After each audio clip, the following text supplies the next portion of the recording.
প্রায় ৫০০ বছরের প্রাচীন ধর্মরাজের গাজন ঘিরে উৎসবের চেহারা বড়জোড়ার বেলিয়াতোড়ে। ধারাবাহিকতা মেনে মহাদানা ঠাকুর, স্বরূপনারায়ণ জিউ ও ধর্মরাজ জিউ তিন ভাই কাঠের ঘোড়ায় চেপে স্থানীয় তাঁতি পুকুরে গিয়ে ভক্তদের মনোবাসনা পূরণ করেন।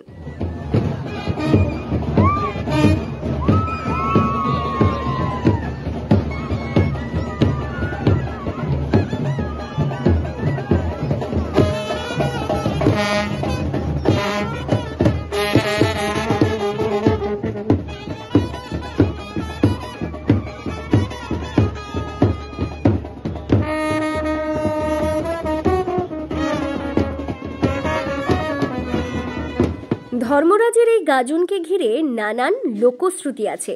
তার মধ্যে অন্যতম হল, প্রায় ৫০০ বছর আগে গ্রামের ধর্মরাজ পাল নামে এক ব্যক্তি রানীগঞ্জে ব্যবসার কাজে গেছিলেন।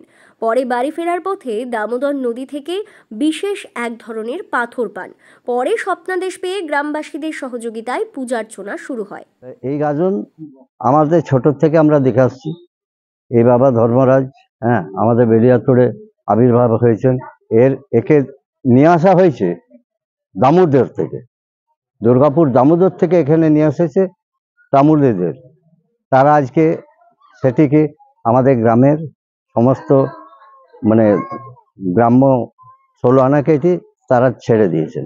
সেই উপলক্ষে আজকে গাজন বহু ভক্তা হয়। তা মোটামুটি এখন এবছর যেটা দেখা গেল, মোটামুটি সব মিলিয়ে মেয়ে ছেলে সব মিলিয়ে 400-500 হবে। বাবার থান থেকে 3টি কাঠের ঘোড়া,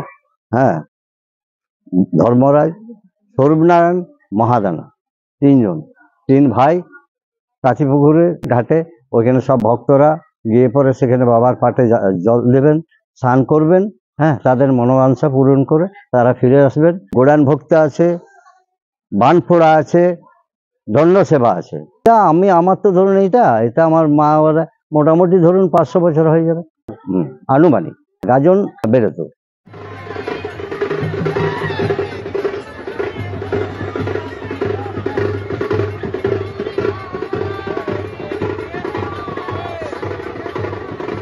গ্রামবাসীদের তরফে জানানো হয়েছে, বছরের বাকি সময় কর্মক্ষেত্রে গ্রামের বাইরে থাকলেও ধর্মরাজের গাজন উপলক্ষে এই সময়টাতে প্রত্যেকেই বাড়িতে আসার চেষ্টা করেন। সকলের সম্মিলিত উপস্থিতিতে জমে ওঠে ধর্মরাজের গাজন।